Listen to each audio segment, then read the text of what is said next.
कोल्हापूर जिल्ह्यात मुसळधार पाऊस चालू आहे। या पावसामुळे अनेक मार्गांवर पाणी आल्याचं आपल्याला पाहायला मिळतं। मी सध्या कोल्हापूर जिल्ह्यातल्या बालिंगा या गावच्या परिसरात आहे। इथं मोठ्या प्रमाणामध्ये हे पाणी रस्त्यावर आलेलं आहे। तसंच बालिंगा ते दोनवडे या दोन गावांमधला हा रस्ता इथला अंतर आता मार्गावर पाणी आल्यामुळे इथली वाहतूक बंद केलेली आहे। दोनवडेतून जे पेशंट आहेत, काही स्त्रिया आहेत, त्यांना बाहेर काढण्याचं काम सध्या KDRFची टीम ही करताना दिसते। कोल्हापुरातून जे पेशंट्स बरे होऊन आपल्या गावी जाण्यासाठी तयार आहेत, इच्छुक आहेत, त्यांना देखील अशा बोटमधून KDRFची जी टीम आहे ही पलीकडे असणाऱ्या गावांमध्ये पोहोचवण्याचं काम करत आहे। आता दोनवडे परिसरातून एक बोट आलेली आहे। या बोटमधून काही नागरिक उतरताना आपल्याला दिसत आहेत। ते दोनवडेतून कोल्हापूरच्या दिशेने येत आहेत। कदाचित पेशंट असू शकतात, तर त्यांना घेऊन KDRFची बोट जी आहे ती आता या परिसरात आलेली आहे।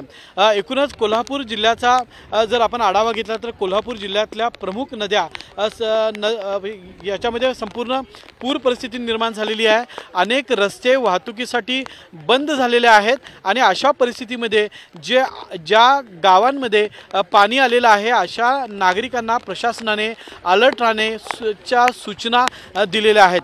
तसंच अशा गावांमध्ये जे पेशंट आहेत, वृद्ध आहेत, महिला आहेत, त्यांना बाहेर सुरक्षित ठिकाणी नेण्याचं काम सुद्धा जिल्हा प्रशासनाच्या वतीने सध्या करण्यात येत आहेत। या परिसरातून काही नागरिक आलेले आहेत। आपण नागरिकांशी बोलण्याचा प्रयत्न करणार आहोत। तू दोनवडेकडून आलेला आहेस, बोटीतून का आलेला आहे तुम्ही या परिसरामध्ये? मी सर एक्झामसाठी चाललेलो आहे औरंगाबादला। त्यासाठी मी आलो होतो, त्यांना रिसीट वगैरे दाखवून। बरं, कुठली एक्झाम आहे तुझी? माझी पोलीस भरती आहे। कुठली? औरंगाबाद पोलीस भरती। औरंगाबाद पोलीस भरतीसाठी हा निघालेला आहे जवान, त्यामुळे त्याला KDRFच्या टीमनं आणलेला आहे। तुम्ही कशासाठी आला इकडे? क्लायंटच्या इन्शुरन्स संदर्भात ICICI इन्शुरन्सला आहे। बरं, ओके। तुम्ही तिकडे गेला होता?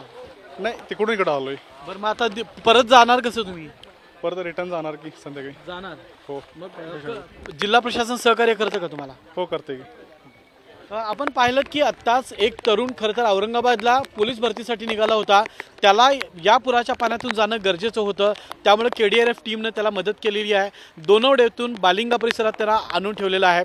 आपण पुन्हा एकदा ही दृश्य बघूयात की मोठ्या प्रमाणामध्ये या मार्गावर पाणी आलेलं आहे। KDRFचे जवान आपल्यासोबत आहेत। कशा पद्धतीनं आपलं काम चालू आहे, लोकांना तुम्ही न्यान करण्याची सोय केलेली आहे? एक मिनिट,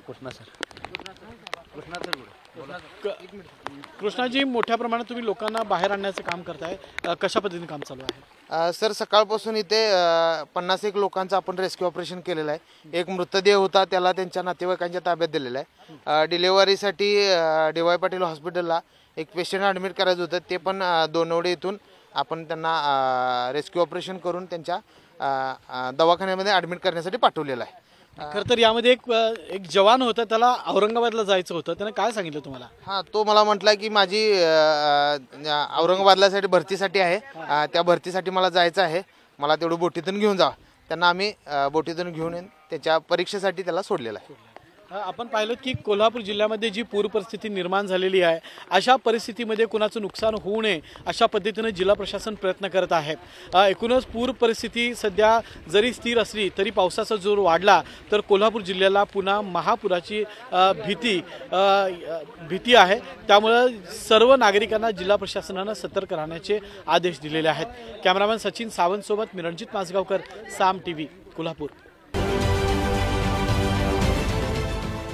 देश विदेशातील प्रत्येक घडामोडींचे लाईव्ह अपडेट मिळवण्यासाठी आता साम TVच्या सर्व सोशल मीडिया प्लॅटफॉर्मला लाईक, फॉलो आणि सबस्क्राईब करा।